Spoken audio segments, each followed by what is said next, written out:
This life is but a journey, there's a better home you'll see.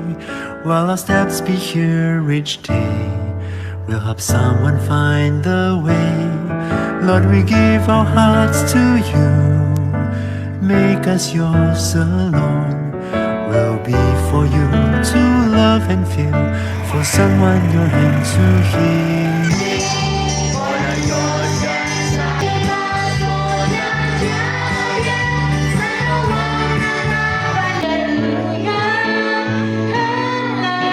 Strive to do a bit more.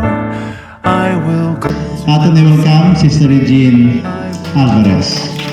So, sa 6 days, 6 nights ko na attend ako na sa pero pasalamat ako na dala ko tayo wala ko tayo nagipirit ko ano nang desisyon na sa kabuhi ito, natandag man tigil kasuon ko pasalamat mo na ko ang ulong sa ginagawa kawak na akin anong oras ang simbat siguro pag-ong kabuhi kami mapag-ong salamat gid ako kay Cheryl kit kaninyo tanan Brother Dan Sir Wakay Pastor Narciso. First time ko to nagsimba si Pastor Gid ang nag-text to. Amo gid tong first ko gid nga simba.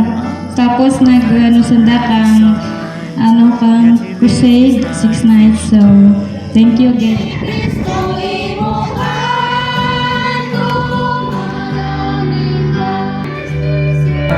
There's a hand that longs to be held. Ministro karon sa mayong balita sa Seventh Adventist Church.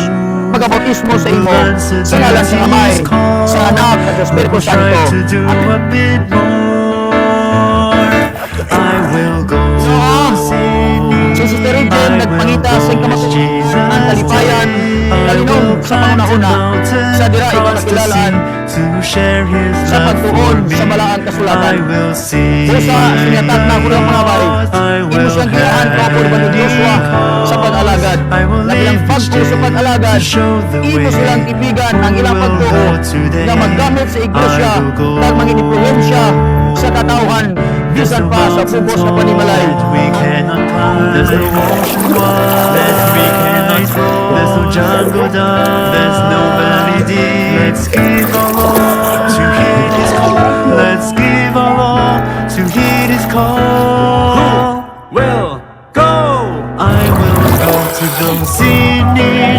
I will go as Jesus did. I will climb the mountain, cross the sea to share His love for me.